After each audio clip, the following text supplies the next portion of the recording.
নমস্কার বন্ধুরা, আশা করি সবাই ভালো আছেন। লফরঅল চ্যানেলে আপনাদের সবাইকে স্বাগত জানাই। বন্ধুরা, আপনারা আমাদের ভিডিও পছন্দ করছেন, আপনারা বিভিন্ন কমেন্টে সেগুলো জানাচ্ছেন, আমাদের খুবই ভালো লাগছে। এবং এগুলো জেনে আমাদের খুবই ভালো লাগছে যে আপনারা আমাদের ভিডিওতে আমরা যে ধরনের গাইডেন্স দিচ্ছি সেগুলো আপনারা নিজেদের লাইফে অ্যাপ্লাই করছেন এবং সেখান থেকে রেজাল্ট পাচ্ছেন। আপনারা যখন আমাদেরকে ফোন করে এই ধরনের কথাগুলো বলেন, আমরা সত্যি আপ্লুত হই। এইভাবে আমাদেরকে সাপোর্ট করতে থাকুন, যাতে আমরা আপনাদেরকে এইভাবে আরও বেশি বেশি ভিডিও আনতে পারি আপনাদের জন্য, এবং আপনাদেরকে এইভাবে গাইড করতে পারি, আপনাদের রাইটগুলো এইভাবে আমরা প্রোটেক্ট করতে পারি। বন্ধুরা, ফলস কেস যখন কেউ করে তখন কিন্তু এটা মাথায় থাকে না যে সেই কেস তার এগেনস্টেও কিন্তু চলে যেতে পারে, এবং পরবর্তীকালে সেই কেস থেকে তার কি হাল হতে পারে সে সম্পর্কে তার কোনো ধারণাই কিন্তু থাকে না। আমার কথা শুনছে না, কিংবা আমার মতো কাজ হচ্ছে না, কিংবা আমার যে মনোবাঞ্ছা সেগুলো পূর্ণ হচ্ছে না, সুতরাং চলো গিয়ে একটা 498-এ করে দিই, কিংবা মেনটেন্যান্স ফাইল করে দিই, তাহলেই সব সিধে হয়ে যাবে। এই ধরনের যে মেন্টালিটিগুলো হচ্ছে আজকাল, যে সবার মধ্যে দেখা যাচ্ছে, সেগুলোর থেকে কিন্তু অনেক ভয়ানক রেজাল্টও কিন্তু হচ্ছে।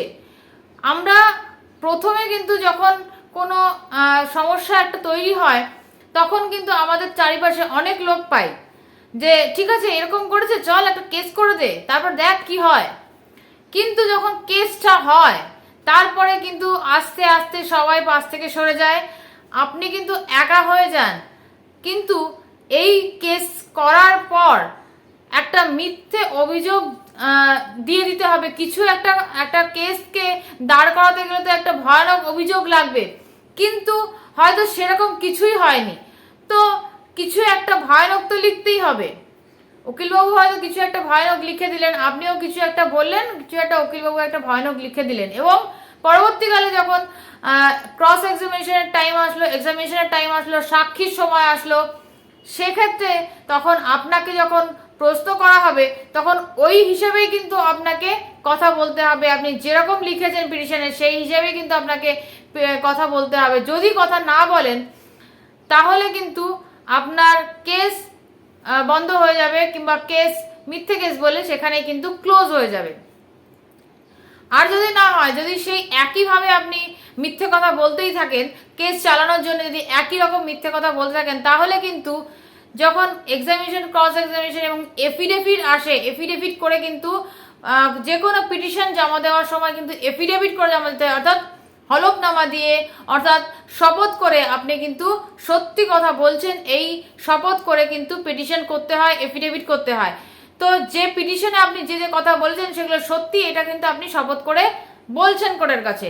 পরবর্তীকালে যদি দেখা যায় সেই জিনিসগুলো মিথ্যে, কিংবা যার এগেনস্টে আপনি কেস করেছেন আপনার হাজবেন্ড, সেই হাজবেন্ড যদি এটা প্রমাণ করে দেয় যে আপনি যে কেসগুলো করেছেন এবং যে কথাগুলো আপনি লিখেছেন পিটিশনে সেগুলো মিথ্যে কথা, শপথ করে আপনি মিথ্যে কথা লিখেছেন, সেক্ষেত্রে কিন্তু আপনার সাজা হয়ে যেতে পারে। অর্থাৎ মিথ্যে কেস করলে পরবর্তীকালে আপনার সাজা হয়ে যেতে পারে যে মিথ্যে কেস করেছে তার। তো ইন্ডিয়ান পেনাল কোড অর্থাৎ আইপিসি সেকশন 93-তে কিন্তু বলেছে যে ফলস এভিডেন্স দিলে কি সাজা হয়।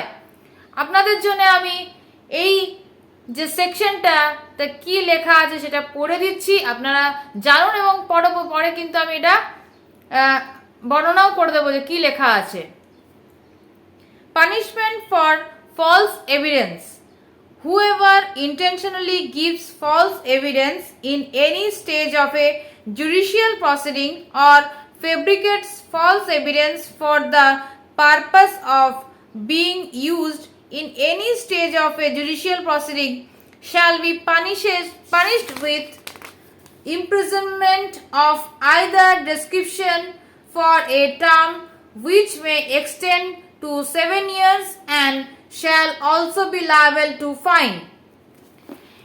অর্থাৎ যদি কেউ জুডিশিয়াল প্রসিডিং এর যে কোনো স্টেজে মিথ্যে এফিডেভিট দেয়, মিথ্যে কথা বলে, সেক্ষেত্রে কিন্তু তার 7 বছর সাজা হতে পারে এবং ফাইনও হতে পারে। তো এইটাই বলা আছে এই সেকশনে। তো বুঝতে পারলেন, যদি কেউ ফলস কেস করেন এবং যার এগেনস্টে ফলস কেস করেছে পরবর্তীকালে সে যদি একটি কাউন্টার কেস করে এই সেকশনের উপরে 193-তে, সেকশন 193 আইপিসিতে যদি একটি কমপ্লেন কেস করে, একটি কাউন্টার কেস করে, তাহলে কি পানিশমেন্ট হবে আপনাদেরকে আমি পড়ে শোনালাম। 7 বছরের সাজা হতে পারে এবং তার সঙ্গে ফাইনও হতে পারে।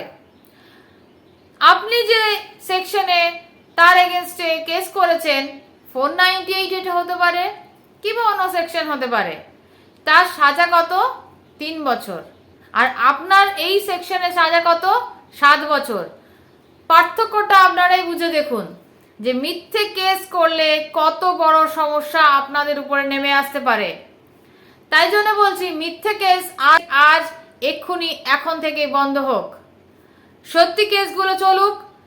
অনেক অনেক মহিলা এরকম আছে যারা সত্যি সত্যি অত্যাচারিত, তারা 498-এর কেস করেন, অবশ্যই সেগুলো ঠিক, এবং 498-এর কেসে তারা লড়ুন, নিজেদের অধিকার লড়ে আদায় করুন, অবশ্যই সেটা ঠিক। কিন্তু যারা ফলস কেস করেন 498-এ, কোনো সমস্যা, কোনো মানসিক অত্যাচার, শারীরিক অত্যাচার ছাড়াই, তারা মানসিক অত্যাচার এবং শারীরিক অত্যাচারের কিছু ফলস জিনিস দেখিয়ে কিন্তু কেস ফাইল করেন, সেক্ষেত্রে কিন্তু তাদেরকে বলছি, তাদেরকে সতর্ক করছি আজকে আমি এখানে, তাদের উপরে কিন্তু বড় একটা বিপদ নেমে আসতে চলেছে। যদি আজকে আমার এই ভিডিও দেখে আমার দর্শকরা জানলেন যাদের এগেনস্টে মিথ্যে কেস হচ্ছে, তারা জানলেন যে কোন কাউন্টার কেস আপনারা করতে পারেন এই মিথ্যে কেসের বিরুদ্ধে।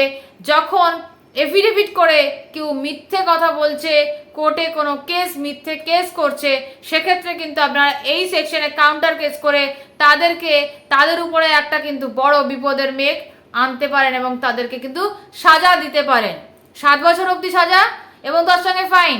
বুঝতে পারছেন যে কতখানি গুরুত্বপূর্ণ এই সেকশন। তো আশা করি আজকে ভিডিও আপনাদের ভালো লেগেছে। যদি ভালো লেগে থাকে তাহলে সাবস্ক্রাইব করে অবশ্যই আমাদের পাশে থাকবেন, বেল আইকন প্রেস করে রাখবেন, আর লাইক কমেন্ট শেয়ার অবশ্যই করবেন। এইভাবে আমাদের সাপোর্ট করতে থাকবেন, তাহলে আমরা আরো অনেক দূর এগোতে পারবো, আপনাদের সঙ্গে অনেক দূর কিন্তু পথ চলতে পারবো। বন্ধুরা, আমাদের সঙ্গে আপনারা যদি ফোনে কন্ট্যাক্ট করতে চান তাহলে এই নাম্বারে আপনারা ফোনে কন্ট্যাক্ট করতে পারেন। আমাদের সঙ্গে অনলাইন কিন্তু কনসালটেন্সি আপনারা করতে পারেন। একটা অনলাইন পেমেন্ট করার পরে আপনারা কিন্তু আমাদের সঙ্গে কনসালটেন্সি করতে পারবেন। দেখা হচ্ছে অন্য কোনো ভিডিওতে, অন্য কোনো সময়। নমস্কার, ততক্ষণ ভালো থাকবেন, সুস্থ থাকবেন।